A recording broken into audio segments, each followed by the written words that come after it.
Welcome to Style for Life. I'm Stephanie Rumble, fashion stylist, accountability coach, and your guide to feeling good in your body and your clothes. Based in Christchurch, New Zealand, I bring over 3 decades of experience in fashion, fitness, and wellness to help you feel strong, stylish, and self-assured. Together we'll explore the emotional, physical, and practical sides of style, because true confidence starts from within. No matter your age or size, you deserve to feel confident and show up as the best version of you. I truly believe this. This is Style for Life.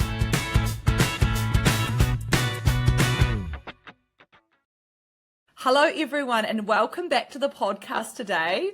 I am extremely excited to have an extremely special and very well recognised guest on the show today called Peri Drysdale. Thank you so much for coming along today, Peri.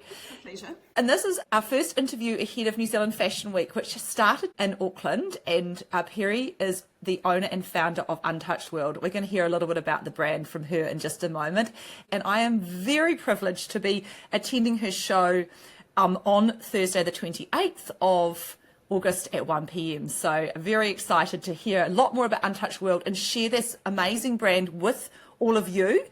And yeah, so without any further ado, I'd like Peri, tell us a little bit about Untouched World, who you are, where it came from, and how it all started.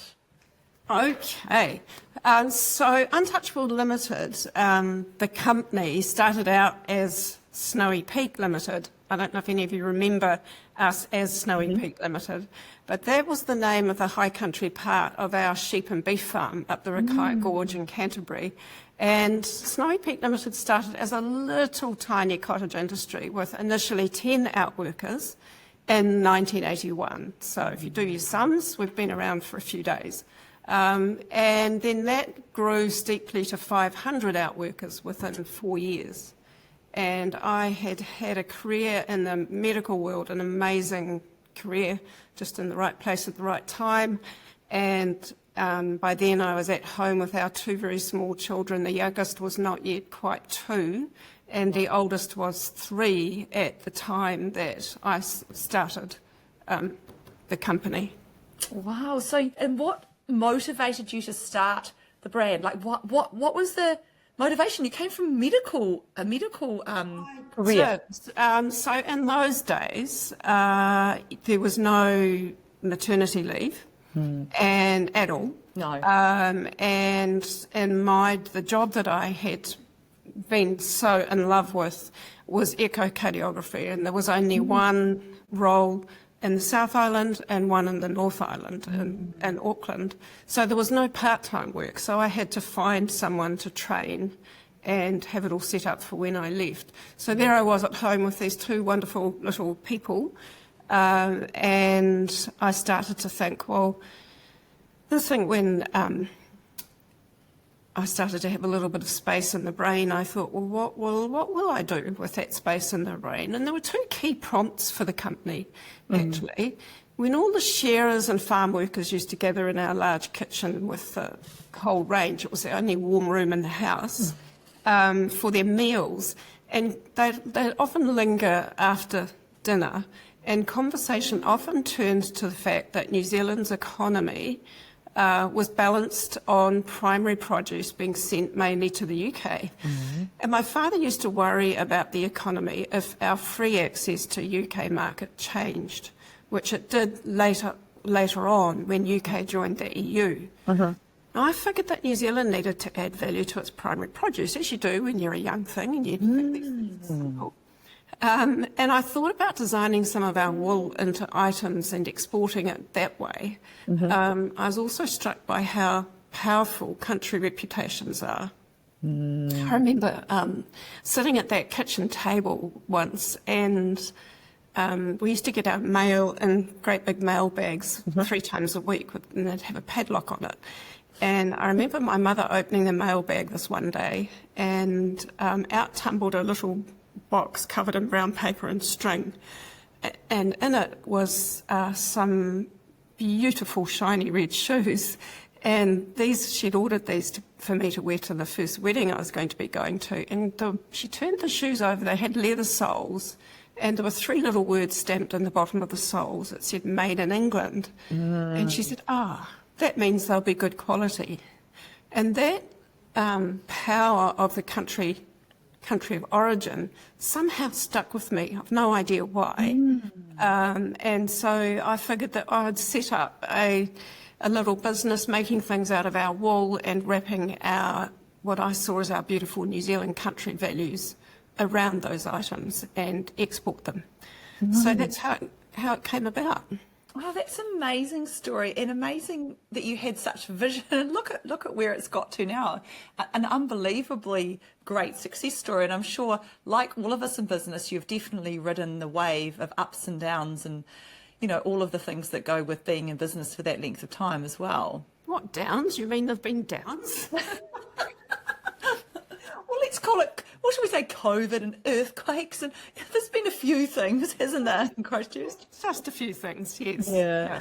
And so I'm really intrigued, in that very beginning stage, what did you produce? Did you stay with just a very select line of clothing and did you stay very closely with, what did you do in the very beginning? I started with, well, you start with what you know, don't you? Yes. And because I had these dear little people at home, I made items for them. So there was a hooded anorak, looked like a hooded sweater thing, and some mittens, but I didn't have the skills to put thumbs in the mittens. I just did sort of round loopy things with a tie to stop them falling off. And then by the time I got to that, I was getting quite good at knitting because I wasn't a knitter, I thought.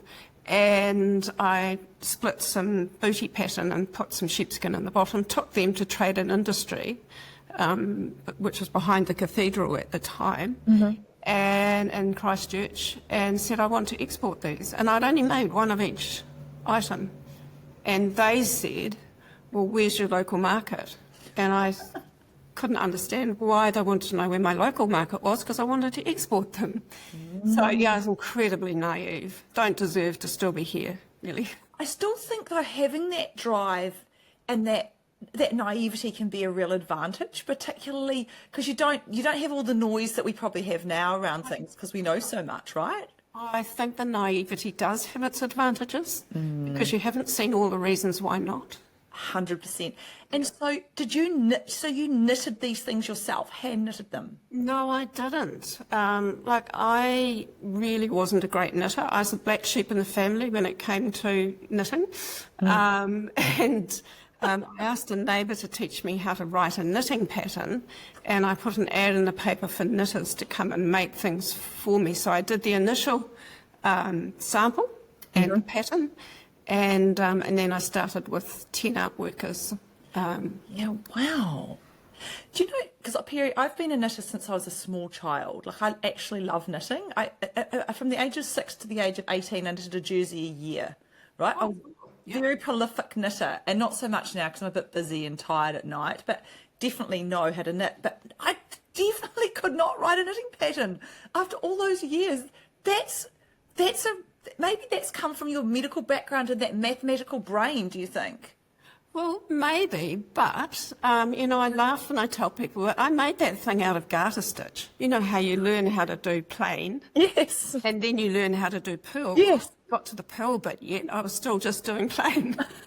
So, it wasn't a hard thing to do. It's amazing, amazing story. And so, fast forward 5 years, you had a whole lot of outworkers and everything was still hand knitted at this point? It was every second garment that came in from those outworkers was a second. And one of my immense failings is I've got incredible quality, needs. I can't stand anything that's not really perfect quality. And so actually it became a problem as to how to sell those seconds. And I could hardly keep up with the demand for the firsts. So then I had trouble getting the spinner to spin the wool for me. He said, look, Peri, can you just 10 times the order and then I might be able to spin it for you. So then I realised that 10 timesing the order for little pieces, things, was going to be a difficult thing to meet. So I very quickly went from infants items to children's items to adults' items. So that all happened within the first 6 months. Wow. That's an amazing story. So at what point did you go from because honestly, I know how long it takes to knit a jersey, even a very fast knitter, and I'm quite a fast knitter, like probably a week. You know, like depends if I knitted all day. If I knitted all day, I would be knitting unfit right now. My hands would be sore. But I mean, I probably could do it maybe in 3 days. You know, how long was it taking your workers to knit an adult jersey?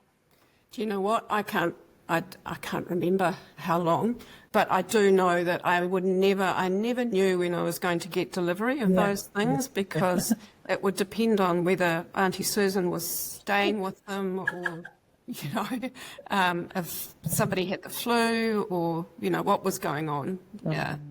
So when did you go from being like more of that boutique hand knitted, and you moved into mass production? Not mass production is the wrong word, but moved into more production and machine knitted garments and other things as well.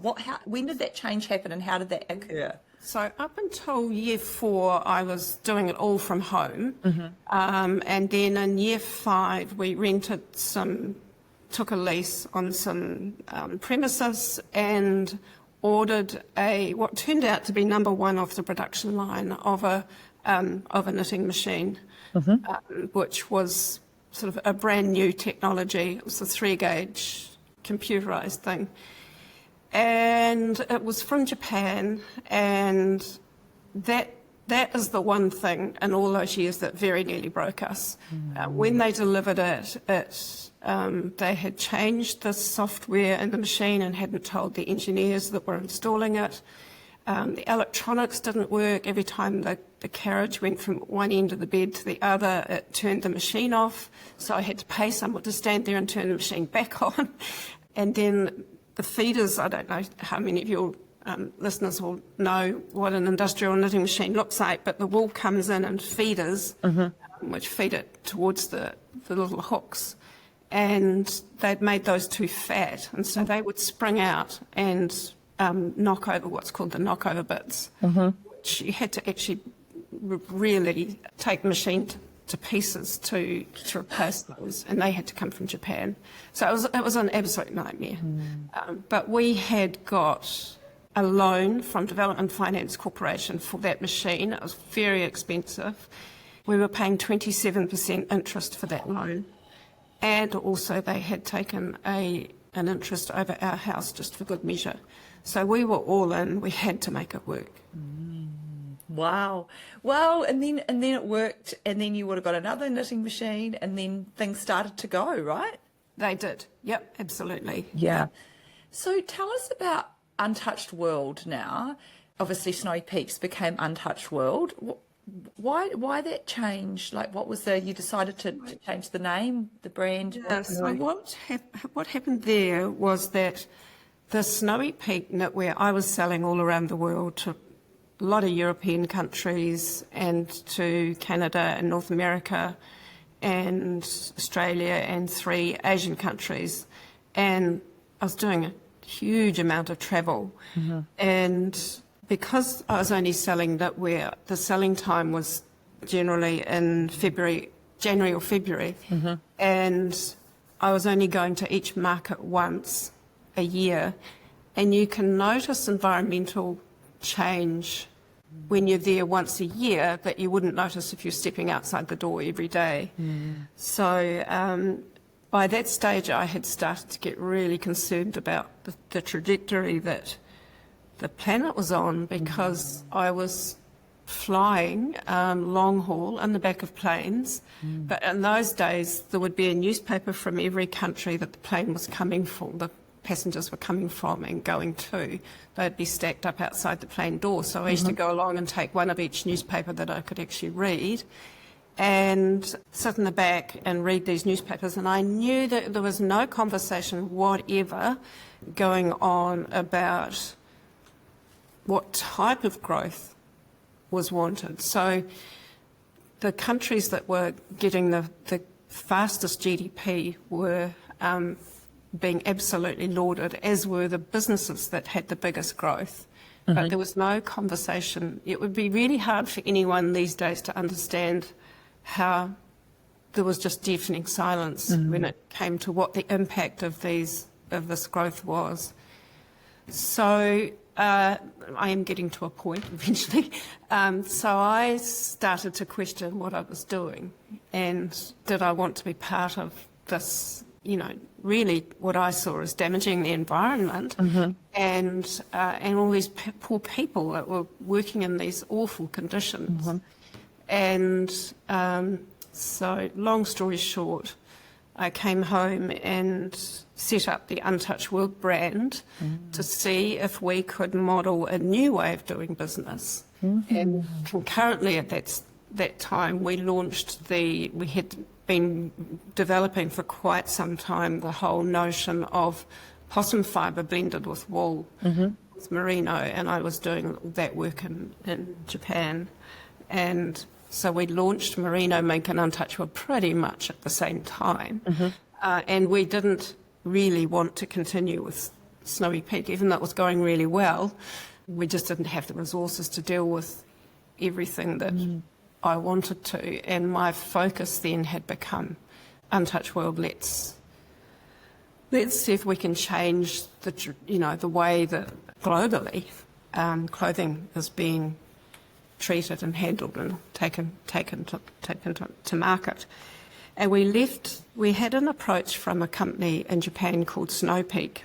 And they wanted our registration. They wanted to coexist with our trademark registration for clothing. And I said, no, that's not going to happen. But then after they'd asked us 2 or 3 times, eventually I thought, well, let's let them have it, because we had our hands absolutely full with Merino Mink and Untouched World. And so we let them have the Snowy Peak trademark registration so that they could then register Snow Peak. But they had said, look, we don't mind if you keep the name of the company the same. So we did keep the name of the company the same for quite a while. And then eventually, because Untouched World became synonymous with our company, we changed that name not that long ago, actually. Probably about 7 or 8 years ago. Yeah, I do remember that change as well. Like I'm very familiar with Snow Peak. In 1981, I was only about 8 or 9. So, Yes. so there is familiarity. That's why I'm really interested in the story. So let's hear a little bit about you guys are going to New Zealand Fashion Week. So when was the last time you were at New Zealand Fashion Week? Oh, I'm not sure, but it was well before COVID. I think I might have seen you there when I went before COVID, but again, yes. And so what was the motivation to go back this time? The motivation really was around the fact that we've got a different design team here at the moment, or now, and we wanted to give them the opportunity to show their beautiful work to the market or to the community. And also we've got our lovely Untouched World store in Newmarket. Now we opened that last November. Wow. And we closed the High Street store during COVID, and High Street had a bit of a bad time there. And so we just wanted to, let Auckland know we're back. Oh, that's exciting. I'm so excited to come along to the show too. I'm looking forward to it. I've been a bit choosy this time because in the past I've been to Fashion Week and just gone to everything. It's been way too much, but very excited to be coming along to your show. So nice to have a Christchurch brand there too. We are a little few and far between. Yeah. So representing the South it's nice. And tell me now, Untouched World, the brand, where is it stocked? Where can I find it? So if I want to find a garment, what kind of places would I look for it? And I have listeners in quite a few countries, about 80 countries as well. So we are shipping to over 50 countries. Wow. And for those consumers, I would suggest they go onto our website and look to see if there's a store in their country if they don't want to buy it online. We are only selling in our own stores in New Zealand. We don't have our own stores in other countries at this stage. And we sell wholesale to about about 7 countries. And now the team of Untouched World, people that work with you. So how many people are we looking at in Christchurch? The last count, I believe, it was about 125. It's a really great employer, in Christchurch as well. Like that's amazing. And what's the long-term plan for the brand, Peri? I mean, this has been a life's project for you. Well, do you know what? It's still a life project, and there is so much more that we need to do. And we've just celebrated 30 years of Untouched World, and we're really wanting to set it up for the next 30 years. Yes. Or even the next 100 years, because I know that we are making a difference. We're helping people think about what they're buying and the impacts of what's going on in the environment. Mm-hmm. So, we can't really stop. No, that's so true. And so your garments, what can I expect from an Untouched World garment? What would I hear longevity and I hear sustainability. What else can I expect from it? First and foremost, they have to look good. Yeah. To make people look good. Otherwise, they're just not going to move on the shelf. Mm-hmm. So our garments look good. They feel great. You're right. They have incredible longevity. Mm-hmm. And they wear well. They travel extremely well. Mm-hmm. And they wash well. And they're just, we've all got garments that we've had in our wardrobes for up to 20 years that just keep on keeping on. Mm-hmm. So that's what people really think of, I think. We do offer a lifetime mending service. Wow. Some of the stories we hear that come in with the garments are just beautiful. Mm-hmm. People that have, bought garments a while back and they've got a hole and can you please fix it because I really want this garment to live on. Yes. That's amazing. And I totally subscribe to that ethos as well. And working with my clients and even in my own personal journey with fashion, I think, I'd rather buy 2 or 3 really lovely garments every season than 10 really ones that are going to contribute to landfill. We talk about dollars per wear or wears per dollar. And we think that that's the key thing that people need to be thinking about. And one of the things I've always really loved about your clothing is the fibres you use. So do you want to tell us a little bit about that? So I've always been a bit of a stickler for a nice handle on a garment. So I believe our garments need to really feel great. And so we look for fibres that are going to feel great, but also that are going to perform. So there's quite a science to it, really. So when we first started working with, for example, possum fibre, we studied it in quite a lot of depth. And possum fibre doesn't have any scales.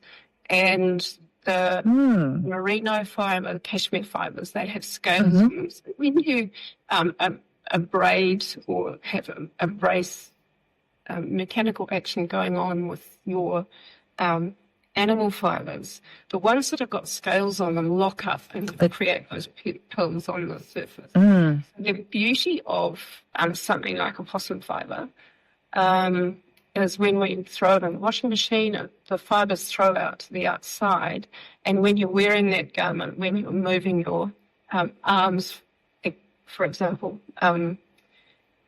those fibres are just sliding past each other, not locking up. So that's probably long-winded. No, I so get it. Yeah. But it's quite a long, structured process to get the garment out the other end that is going to have that lifetime that people expect of an Untouched World garment. People tell us that we've got it wrong and our garments last too long for good commercial success, and there's probably a bit in that. It is, but also if someone likes the brand, they'll come back and buy a second or a third or a fourth garment and add them to their collection of clothes. In your summer ranges, am I right in saying you also use some silk fibre as well?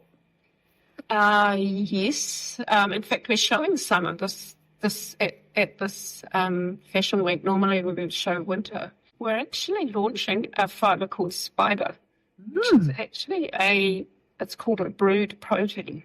It's not spider, it's fibre with a B, like a bat. And it feels just so beautiful. It's so fine. But we do have silk, we have linen, we have obviously some BCI cotton. Some really beautiful fabric. And innovation. I'm hearing so much innovation in the brand as well. You know, developing and working with new fibres is very innovative for a classic brand with a lot of longevity. So, you know, very, very interesting as well. So obviously, if I buy an Untouched World garment, it's going to last for a long time. What influences the design process and who's part of that process for you? So we've got... we tended to grow up our team from inside the company. So Moira, who's our head Untouched World designer now, she's been with us for probably 15 years. Wow. Maybe less. But in that region, and she's worked her way steadily up and is now head designer. And she's got a sort of a lovely feel and a lovely eye, and she's very clever. And we have a creative director, Lucinda, who they travel together and they pick the brains of our sales team, our retailers, you know, our retail staff. So there's a lot of people that have input into that process, and that's really key, I think, is making sure that we pop out with an innovative, creative, edgy, but timeless. Yeah, and I totally appreciate that. So do you achieve the timelessness by changing the colour and the fabric, but keeping the styles really similar?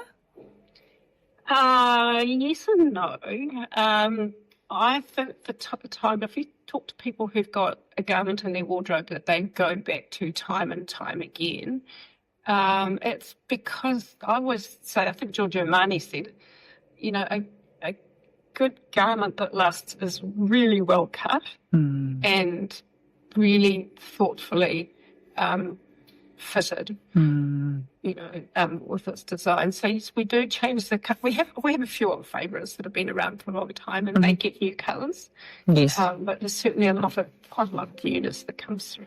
And, you know, your colour palette changes each season as well. So you are inspired by the designers are inspired by particular European colour trend, or do they is that how it works? The design team, they travel every year and they're looking at what's happening internationally with colour and also with silhouette and so on. It's so much of that is the origins of that come from what people are experiencing, what their mood is, whether they feel, you know, unsafe or insecure or, you know, whatever, changes how they shop. And so a lot of that colour work is based on what we've done before. Obviously, some colours work well with some nationalities and not with other nationalities. So you have to be really aware who you're selling what to. And then we take it from there. There's a big discussion around colours. I think colour is, I mean, you're a great colour person. I think colour is just the number one motivator for a purchase. I agree with you, 100% agree with you. And one of the jobs as a stylist that I see as being really important is encouraging and helping people understand that they give them permission for colour, and they're not going to look washed out or bad in a colour. It's just understanding what really works for them. And I think I so agree with you. And I've just recently been overseas, and I'm always inspired by I was in Spain and Morocco particularly, by what I see, how much colour I see in their culture. So, you know, I see my job is to gently be pushing people towards colour. And obviously you need to have the neutrals, like your jacket's a beautiful neutral today. You know, those kind of things have to exist in wardrobes as well. So, yeah, really I feel very aligned on your view on that. It informs how you feel about yourself as well. Inform how you feel, you're quite right. Yeah. Oh, Peri, you've been so generous. Thank you so much to today. Is there anything else that you'd like to add? I mean, obviously, I'm not going to ask about what we're going to see at Fashion Week because you guys are going to need to watch for my photos that'll come up on Instagram and also follow Untouched World to see what they have too. But anything you'd like to share with us as sort of closing words today? The only thing that I think probably would be good to say is to just talk about the Untouched World Foundation. Yes. Run Leadership for Sustainable Future programs for young adults, aged from kind of roughly 17 to 28. Wow. But mostly, within that time. And these are incredible. And we do publish those on our online communications. So I really encourage people to have a wee look for those if they've got people that they know that are within that sort of age range. Those programs have been acknowledged by UNESCO as one of the 3 top programs in the world. Wow. For that in that space. So, what do they involve, Peri? Who should apply and what would they get from this program and what do they give to you guys? They are leadership programs, so we're trying to just unlock the leader within people. Some people go through life without realising what they're capable of, leadership-wise, as was me. It was something that was afforded to me when I was a young thing. They go on into their lives and do all sorts of things. Obviously, these programs are based around about, which is close to our passion, but what's happening in the world, what needs to change, and what can you do about that change? So very much experiential programs, so it's learning by doing. That's amazing, Peri, amazing. I think that's a great message to get out there and, thank you for sharing that. I'm sure there'll be people who, if they're not listening, they might have someone in their world. We get such good feedback from the programs. And one of the things I really like about it is that they go away on these week-long programs not knowing anyone, looking at the cohort that they're with and thinking, oh, God, that's scary. And then coming off that program and they're best buddies for life after that. So it is really, really cool. Oh, that's amazing. No, that's really great. We'll make sure that we put that into the show notes as well. So, Peri, thank you so much. You have given me and our listeners nearly an hour of your time, and I am very, very appreciative and grateful to you. So thank you so much. I'm very excited to see you. I'll see you in Auckland on Thursday. I'll be at the show a little bit early, so I'll make sure I come. I actually want to give you a hug now, but because it's virtual, I can't. So I'll give you one actually in person. But look, thank you so much for being on the podcast today, and I'm very excited. Thank you so much, Peri. Thank you for inviting me. It's my pleasure. Thank you for listening to the Style for Life podcast. Don't forget, you deserve to feel fabulous at every age, every stage, and at every size. If you're loving the show, hit subscribe and leave a review. It helps more amazing people like you find their way back to life through style. Thanks again. Until next time.